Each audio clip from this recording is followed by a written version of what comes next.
Chief Engineer Calvex stared at the diagnostic readout with all four of his eyes, hoping the data would somehow change if he looked hard enough. The Galactic Consortium's flagship, the Nexus Prime, was dying, and he was out of solutions. Status report, demanded Admiral Thurix, her crystalline carapace clicking against the deck as she paced. Catastrophic cascade failure in the quantum drive matrix, Calvex reported, his tentacles drooping with defeat. The exotic matter containment field is destabilizing. We have maybe 6 hours before total system collapse. Can we repair it? Admiral, this drive represents the pinnacle of 17 different species technology. The quantum harmonics require Zentari precision engineering. The exotic matter handling needs Krillium molecular manipulation techniques, and the containment field demands Nexus computational accuracy. We need master craftsmen from each species working in perfect coordination. How long would that take? If we could assemble such a team? Weeks. We don't have weeks. Admiral Thurix's mandibles clicked in frustration. The Nexus Prime carried diplomatic representatives from 47 species, stranded now in deep space with no way to call for help. Their communication array had been the first casualty of the cascade failure. Sir, called out communications officer Veltar. We're receiving a response to our distress beacon.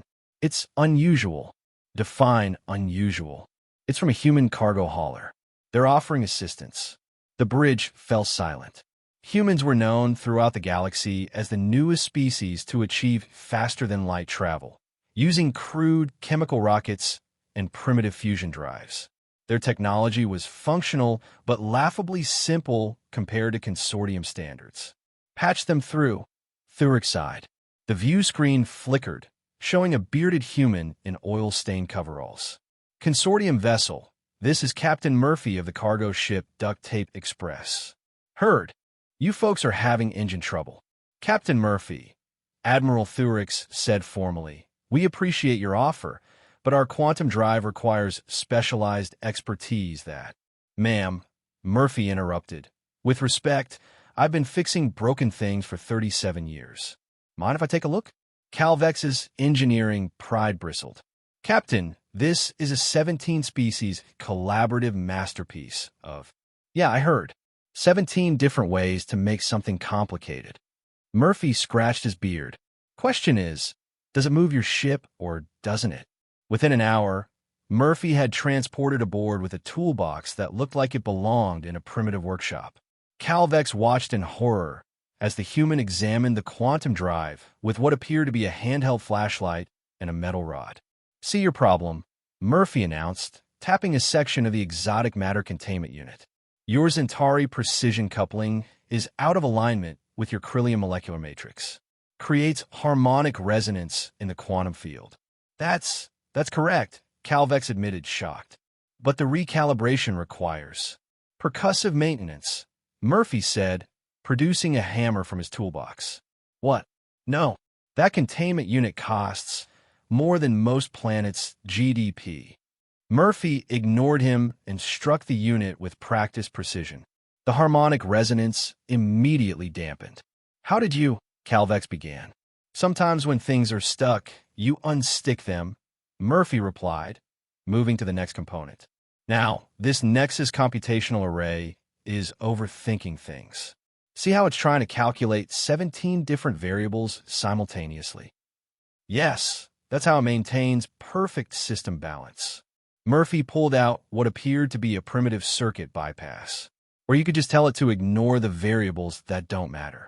He installed the bypass in 30 seconds. The array's error cascade immediately stopped. That's impossible, Calvex whispered. You can't just bypass core computational. Works, doesn't it?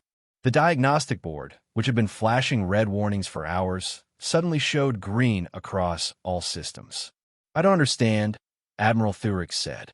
17 species spent decades perfecting this drive system. Murphy packed up his tools.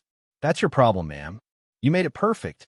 But perfect systems fail catastrophically because they can't handle imperfection. My engines are ugly, simple, and half-broken most of the time. But they keep working because they're designed to keep working when everything goes wrong. but the theoretical principles. Theory's great for building things. Experience is better for fixing them. Murphy hefted his toolbox. Your drive will run fine now. Might not be as elegant as before, but it'll get you home.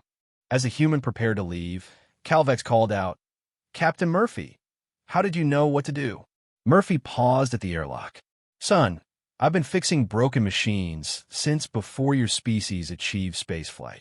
Doesn't matter if it's a quantum drive or a combustion engine. Broken is broken, and fix is fix.